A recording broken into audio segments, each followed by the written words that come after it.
Could Ukrainian missiles soon strike targets in Moscow? How serious are the current threats to Sumy? And what prospects exist for continued US military assistance?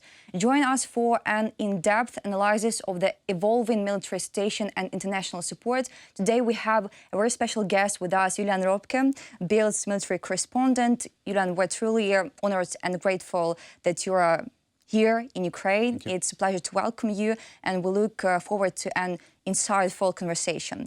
Julian, let's start with Sumy. The Wall Street Journal reports that Russian forces have advanced to within just 12 miles of the northern Ukrainian city of Sumy. According to the outlet, approximately 50,000 Russian troops are now concentrated in the area, outnumbering Ukrainian forces nearly 3-1. The article suggests this may be part of a broader Kremlin strategy to expand the front line and stretch Ukrainians' defensive capabilities. What is the likelihood of a full-scale Russian offensive towards Sumy? Your thoughts? Well, I think I'm less pessimistic than my colleagues there from Great Britain. I think what we have seen over the past week, I would say, is a slowdown in the Russian offensive. And we also have heard from Mr. Zelensky that there are no more advances. We even have heard that there is a little counter move. I think two villages, Andriivka and Oleksivka, is where the Ukrainian army is right now concentrating. To be frank, I don't see a breakthrough there. And I also, to be very frank, I don't see 50,000 Russian soldiers there. Because so far the Russians, I think, took 12 villages altogether in the Sumy region, in this area, maybe 13 villages maximum.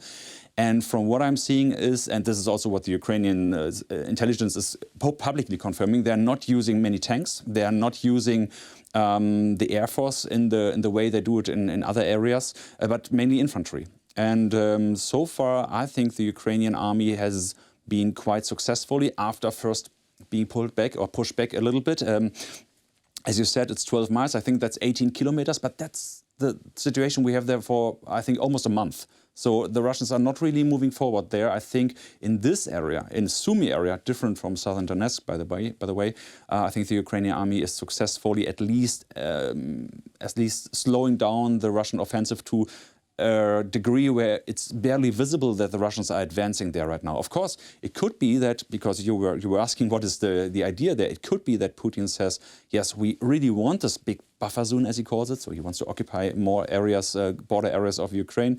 So we send in more troops, but what we're seeing so far, I think, is mostly infantry on motorbikes and motorcycles and quads. And I think the Ukrainians are very successfully countering this attempt there. Also because if someone would ask me, and I don't have the real numbers, I don't have intelligence, but I would say in this little 12 villages right now, we don't have 50,000 Russian troops. We maybe have 5,000 Russian troops. 5,000 troops. If we're talking about Kiev, because a lot of people scare off second large-scale offensive, and according to Ukrainian intelligence, Russia plans to train about 150,000 additional troops in Belarus this year. President Volodymyr Zelensky says in an interview with The Guardian, according to the president, Russia plans to increase its army by 12 to 15 divisions in 2025. Could these troops increase suggest a long-term plan for renewed offensives in the north, or is it more about deterrence and psychological pressure on Ukrainians? Is there a realistic military scenario under which Russia could attempt a renewed offensive towards Kiev in 2025? I think it's a very, very complex question because there are so many aspects to it. First of all, it's correct that the Russians are planning to increase their army by numerous divisions in this year. Not only in Belarus, but also in the Baltic space, also in the Finnish space, so close to Finland.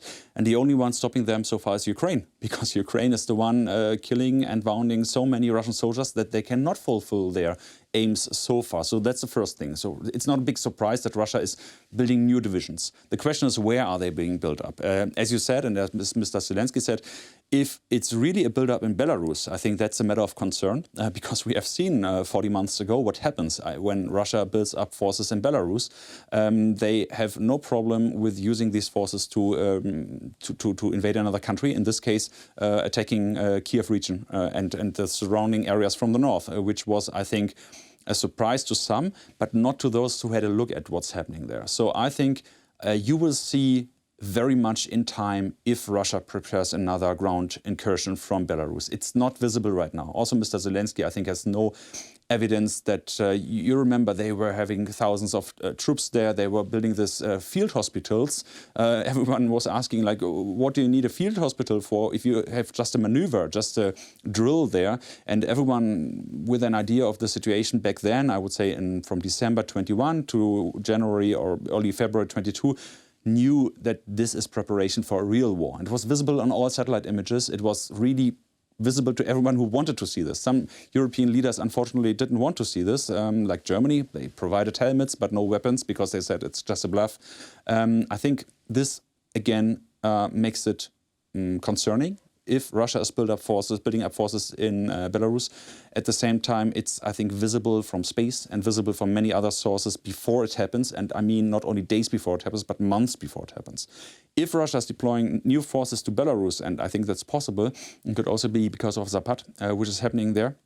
And then the question is, of course, in which area of Belarus this is happening. We have seen this also in the past, where they were saying it's directed towards the evil NATO, and then it was in Grodno area. So it was far further to Ukraine than to NATO countries, and you could see that it was it was not a bluff to build up forces. The bluff was to have a drill there against NATO, while it was preparations for an invasion to Ukraine. So I would say there's a lot of factors. I think we will see a Russian build-up there this year. The question is, will it be in the north? Will it be in the south? Will it be directed at Ukraine? Will it be a drill? Or will it be another preparation for an incursion into a NATO country, or the Suwalki Gap? As you know, this is a big fear of especially Lithuania and Poland. However, again, I would say we have to look at this cautiously, and we will see at least one, more likely 2 months in advance, if this is real preparations for another invasion, whether it will be Poland, Lithuania or Ukraine. NATO's country, Russia planning attack on NATO to test Article 5, whereas the Germany chief of Germany's foreign intelligence service fears Moscow wants to push the West alliance back to its 1990s boundaries and kick out the US from Europe. How realistic is the threat of Russia attempting to push NATO's boundaries back to the 1990s, and what implications would a Russia attack aimed at testing Article 5 have for European and global security, in your opinion? Yeah. Well, first, I think if Russia really attacks any NATO country, the result would be the opposite of pushing NATO back. It would result in drawing NATO closer to its territory. We have seen this in the, let's say, diplomatic, peaceful way when Finland and Sweden joined. If Russia really attacks, let's say, Lithuania, the German army, the French army, the British army, I'm not sure about the Americans, to be honest, but these armies will move much closer, even if they are not involved in direct combat. All these armies will build a new, let's say, cordon, and a new area of defense where they will try to stop the Russian offensive. So I think a Russian attack on NATO would result in NATO moving east, not NATO moving west, as Russia wants. However, we never know in the end. Will there be an open attack? I think many people are speculating about something like a hybrid attack, which means you will have something like this little green man, which you saw 2014 in Crimea. You could see some uprising. You could see locals suddenly, whether or not they are locals, this is another question, but then saying we are treated badly by the Latvian or Estonian government or something like this, and then Russia may be moving in with some sort of, or under some sort of excuse. But I don't think with an open army, because again, we would see this before if they have plans for this. Right now, I think they are bound in Ukraine, which is very good for NATO. As bad as it is for Ukraine, it is very good for NATO that the most infantrymen, tanks, airplanes are, I think, caught here. They are stuck in the war in Ukraine. So I think there wouldn't be a direct attack on these areas, at least not this year, because Russia has other problems as we see it right now. But still, the danger is there. And the question is, again, how will we react?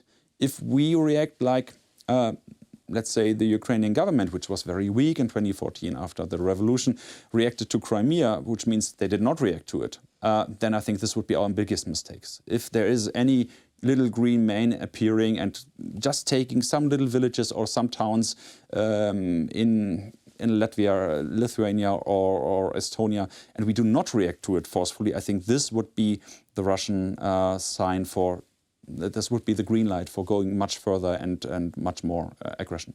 You said that Russia has a problem now, and in general about Frontline in Ukraine, the summer Russian offensive in Ukraine has been underway for only a few weeks, showing a record number of attacks on multiple fronts, yet it is already facing setbacks. This is reported by The Telegraph, and the article notes that the front line of the Russian advance stretches from the northern borders areas of Sumy, as we said, and Kharkiv regions to the front line in Donetsk and Dnipropetrovsk, where Russian forces are attempting a breakthrough for the first time. What adjustments might Ukraine need to make to capitalize on the Russian offensive difficulties? And what do you think about difficulties from Russian side?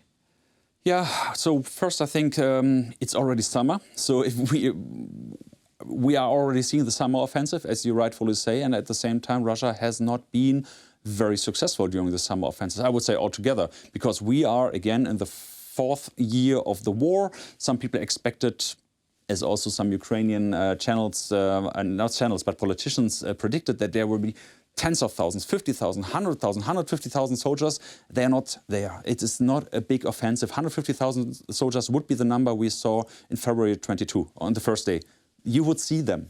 I cannot see them. I do not see them advancing at any point. Still, of course, there's lots of pressure to the Ukrainian front line. As we said before, in Sumy, I think it's stabilized. In the Pokrovsk area, it's also stabilized. I think even in the Slavyansk, Kramatorsk areas, it's all almost stabilized. But there are some areas where the Russians are advancing. The one area you mentioned is Kharkiv. I think Kupiansk is under real threat of being almost encircled. I think you can see them pressuring from the southeast, and you can also see them crossing the Oskil and advancing west of the Oskil, north of Kupiansk, which is a real, I would say, a bad surprise to me, because there again they have no bridges, they have no heavy vehicles, they have just infantry swimming with little boats over the Oskil and still advancing on the other side, which is unbelievable to me, because this is Kharkiv Oblast. This is an area where I thought the Russians do not have such a big focus on, and where the Ukrainians would be stronger.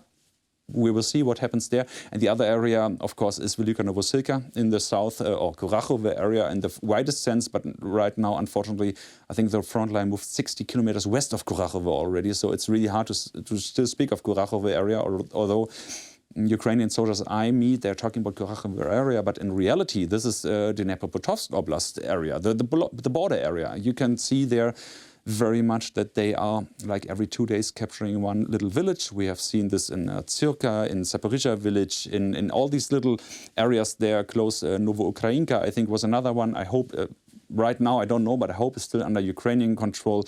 And around Koma, let's put it this way, Shevchenko has been another area west of Koma, where they have advanced and they have captured the little village. And this is, I think, of big concern, because I do not see sufficient Ukrainian efforts to stop the Russians there. Again, the Russians advancing with a lot of drones, with a lot of airstrikes, but without tanks, without APCs, without BTR or BMP, all these vehicles which we have seen in the past and being destroyed in big numbers. I think the Russians there found the weak spot with the Ukrainian defense, and the weak spot, and this was also stated by, as you saw, some former Mariupol defenders just recently, the weak spot is that there are parts of the front line, as he says, where 5 kilometers are guarded by 12 Ukrainian soldiers. And this is a massive problem. This infantry problem at the first line is a massive problem, where the Russians, although they are losing killed and wounded 1,000 a day, I think that's still true. They have more personnel, and in the end they have more soldiers, more meat, as some Ukrainians say, to advance and capture village after village. Because even if many of them are getting killed, if you really have only, I wouldn't say 12 defenders on 5 kilometers, but let's say 12 defenders per village every 3 kilometers. This is not enough. This is simply not enough, and Russians are overrunning these villages one by one. And we have now enormous number, more than 1 million Russian soldiers killed or wounded, and it's unbelievable to understand that it can be in real life. And in recent months, we have been seeing signals that Russia is increasing the production of ballistic types of missiles, the enemy's capabilities to produce various types of weapons, including cruise missiles, ballistic missiles, and Shahed-type kamikaze drones are not disappearing. The enemy still has the capacity to continue manufacturing these types of weapons. Aviation expert Bogdan Dolenz said live in Kiev 24. What intelligence exists regarding the scale and location of Russia's missile production facilities and what they can do? Well, first, I would clearly say that there's no sign of Russian economic collapse, which we have also heard from some Ukrainian officials over the past 3 years, that the Russian economy is close to collapse, that the Russian war economy is not continuing anymore, that they do not have the ability to build more missiles, more Shahids and so on. The reality is the other way around. Just as Ukraine is every year increasing its production, increasing its military production, talking about 155 millimeters, talking about all kind of drones, short-range drones, mid-range drones, long-range drones, talking about Bogdana and so many other things. So despite the Russian efforts to hit the Ukrainian infrastructure, no, Ukraine is increasing its production, but Russia also. I think this is really important to notice. You were talking about missiles. I think this is one thing. I also heard that the Kh-101, they are producing many of them because they think they are successful. Calibre is another cruise missile they are increasingly producing. And the worst thing, or maybe not the worst thing, but the most terrorizing thing for Ukraine is the Shahid missile drones. And you heard that they have the Shahid. What is it, 236 now, the Giran 3, that's how they call it, so suddenly it has another engine, it's faster, it can go faster, let's say. I'm not saying it's flying through the air defense of Ukraine, but it's harder to catch them with the mobile systems, especially when they are Browning based, heavy machine gun based. It's really much more harder if the drone has the double speed than let's say 200 kilometers per hour. So we are seeing that Russia has the ability to use, I would say, an average 200 a night, which means every second night you have 400 and every second night you have maybe only 10 or something like this. And this is really concerning, I think, for Ukraine. And it's not really Ukraine's fault, of course, to be honest, because we always said, I mean, every critical analyst always said, shoot the archer, not the arrow. So we, for example, as Germany, and I'm just coming from a press conference from the German foreign minister with the Ukrainian foreign minister here in Kiev, are providing air defense systems. But this does not help. I mean, seriously, this does not help. If you still have the living archer there and he has more and more arrows and you're shooting at all the arrows, you will run out of missiles. You will run out of IRIS-T missiles, out of Patriot missiles, out of all sort of other missiles. It's just impossible to keep shooting at all arrows. But still, this is the only thing Ukraine can do right now because you are not getting these the missiles you need. Maybe we'll talk about this later. You have some missiles, fortunately, but not the numbers you need to really hit the Russian drone production. And we have seen some of the Ukrainian counterattacks to Russian drone production in Tatarstan. But you have seen this on the videos from the employees, I think, of these companies. Yes, there was one explosion on the ground, and maybe there one, and maybe there one. But these are massive factories. These are factories which spread over many, many kilometers. And in the end of these, let's say, 50 drones Ukraine is launching, 5 are getting through, maybe. The rest is shot down. And these 5, yes, they make some damage, but I don't think it's enough to only stabilize their production, not to say to decrease their production. What about helicopters, like methods to neutralize upgraded Shahed? How many helicopters do you have? How many working helicopters do you have? Maybe 10, 20, 30, maybe altogether? I don't know about number. I can say that it's Mi-8, yes. Mi-24. Mi-24, yeah, exactly. Mi-24, Mi-8, but in number, I don't know. You have people in the air, pilots who have to be awake every night. You have technicians there. You have these helicopters which need a lot of ammunition, a lot of maintenance, a lot of fuel, and you are hunting these drones. This is not efficient. This is not efficient. Of course, you have these nice videos, and I really love them, of the F-16 and the helicopters shooting down single of these Shahids. But how many are these? And we just heard there was another tragic loss recently of an F-16, and we heard that he shot down 7 Shahids.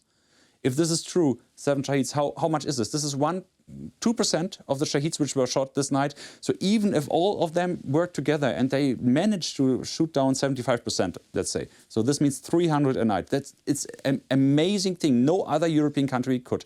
Still, you have 100 getting through, and again, it's impossible to shoot down all the arrows when there is an archer who is producing more and more arrows every month.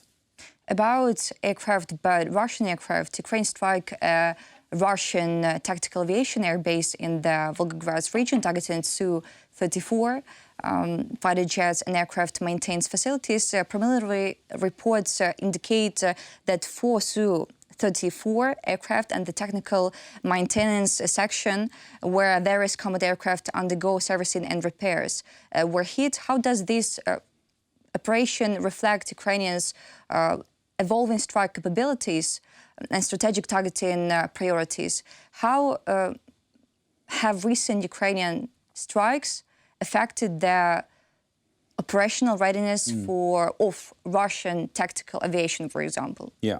Well, we have seen the very successful attacks on Russian strategic aviation. I think this was a big success, not only because of the numbers which were destroyed, but also because of the Russians moved their remaining Tu-95 and so on eastwards. So this was, I think, something Ukraine really did, and you cannot argue that, I don't know the real number, but dozens of Russian fighter strategic bombers were destroyed or damaged.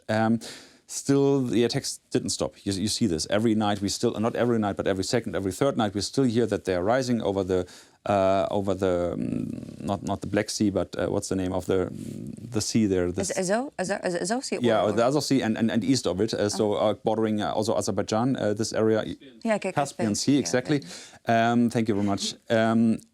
And it's still happening. It's still happening every third night, so it did not stop these attacks. Maybe it destroyed, or surely it destroyed some of the bombers. And again, NATO countries can say thank you, because if there's a big war, the Russians will have a big problem in delivering their nuclear strategic arsenal to the targets.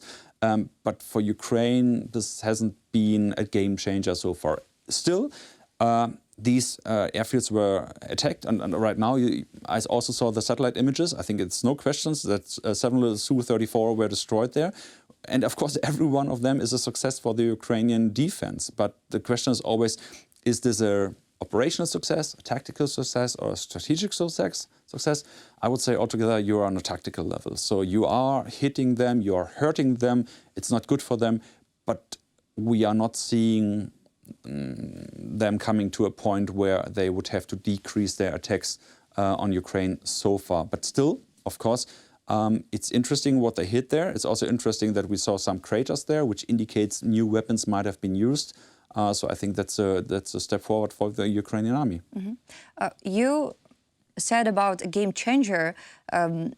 If we're talking about the Sapsan, Ukraine has started serial production of its own ballistic missile, Sapsan, which has already proven its effectiveness by destroying a Russian command post at a distance of 300 kilometers.